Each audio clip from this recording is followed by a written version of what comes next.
जय हिंद दोस्तों, नमस्कार। चलिए आज आप लोग को बताते हैं गंगा नदी तंत्र भारत की सबसे प्रमुख नदी तंत्र है। चलिए आज आप लोग को बताते हैं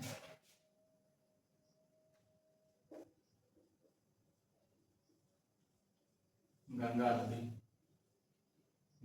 तंत्र सबसे प्रमुख नदी तंत्र है। एक बार जो है समझ में आ जाए, पहले थ्योरी देख लेते हैं, उसके बाद फिर जो है हम उसको डायग्राम से भी बता देंगे कैसे कैसे है, कहाँ कहाँ से निकलती है, कहाँ जाती है। पहले तो देख लीजिए फैलाव फैलाव फैला कहाँ कहाँ तक है इसका, गंगा नदी का।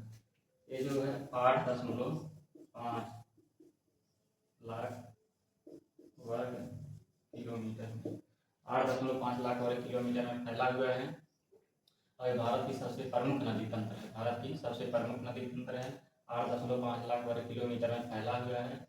इसकी प्रमुख नदियाँ भी हैं। इसकी प्रमुख नदी है, प्रमुख नदियाँ कौन कौन सी हैं?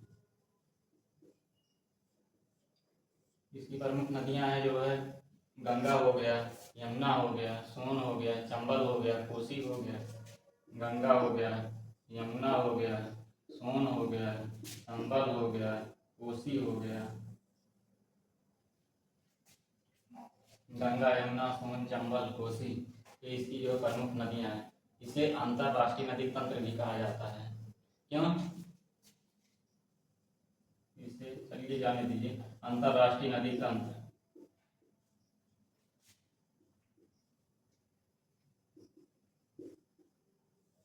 इसे अंतरराष्ट्रीय नदी तंत्र भी कहते हैं। क्यों? क्योंकि यह चीन,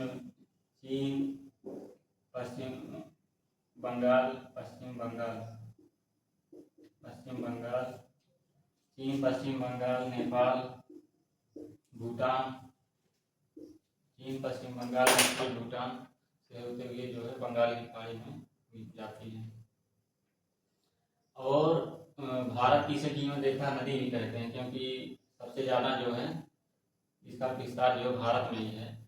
भारत में इसका विस्तार जो है 25 समझ लीजिए, 25 2525 इतना जो है फैलाव है।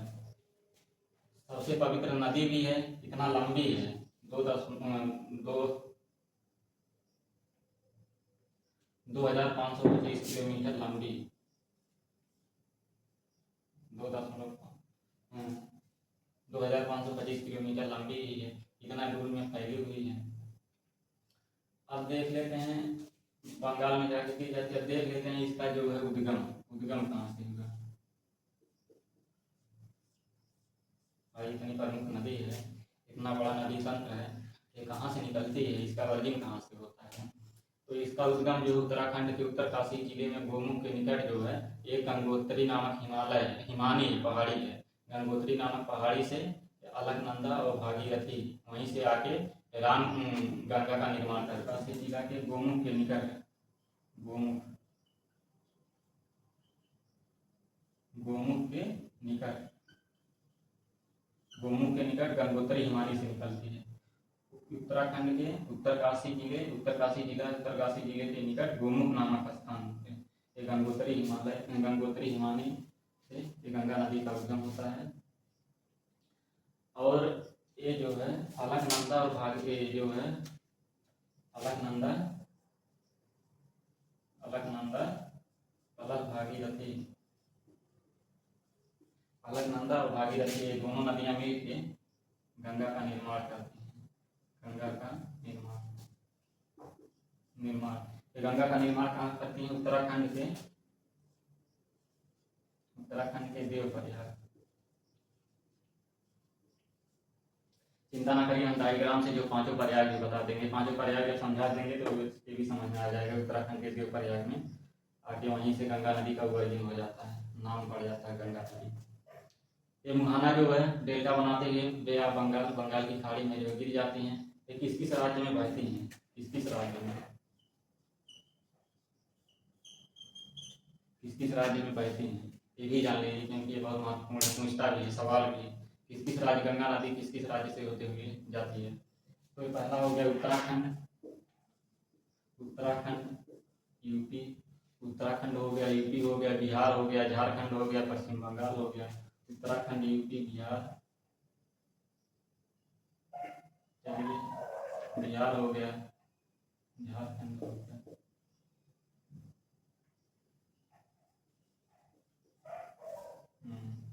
उत्तराखंड, यूपी, बिहार, झारखंड ही देख लीजिए।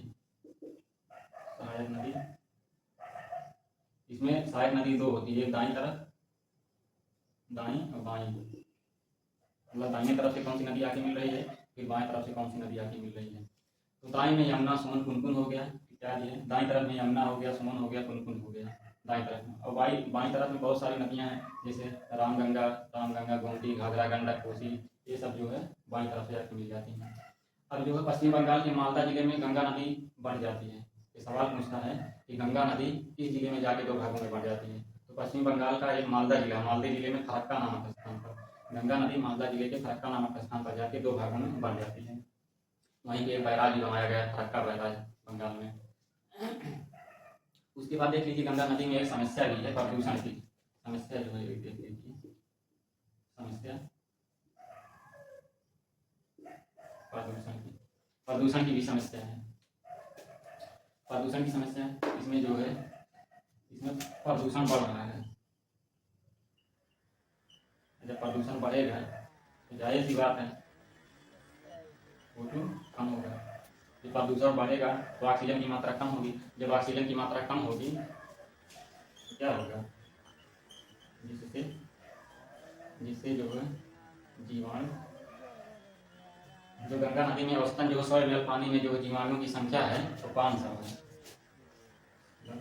500 मतलब 100 ml पानी में 500 जो है 500 जीवाणु होने चाहिए, लेकिन इसकी संख्या जो है बढ़ के 60,000 हो गई है। हो सकते हैं कितना ज़्यादा हो गया, मतलब 100 ml पानी में 500 जीवाणु होनी चाहिए, लेकिन 100 ml पानी में 60,000 मतलब जीवाणु हो गया है। इसका जो बहुत बुरा असर पड़ रहा है। पता जो है 14 जनवरी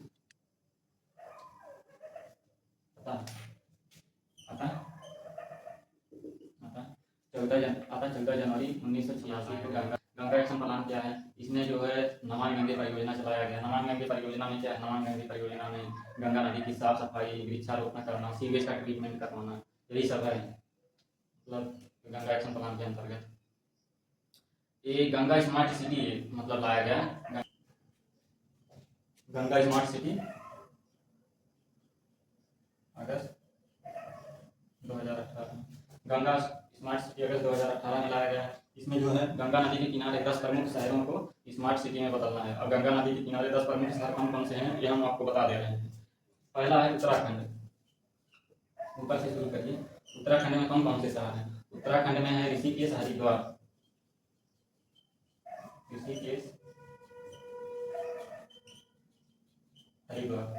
ऋषिकेश हरिद्वार हो गया। उसके बाद है यूपी में जो है मथुरा हो गया, वाराणसी हो गया, प्रयागराज हो गया,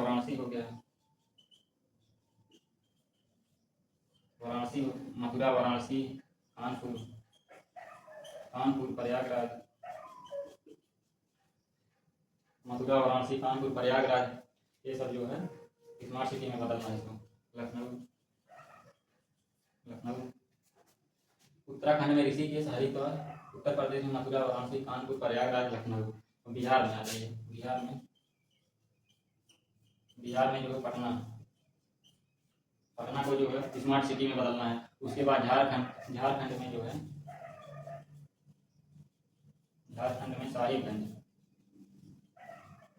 साहिबगंज को जो है गंगा स्मार्ट सिटी के तहत साहिबगंज को स्मार्ट सिटी में बदलना है। उसके बाद है पश्चिम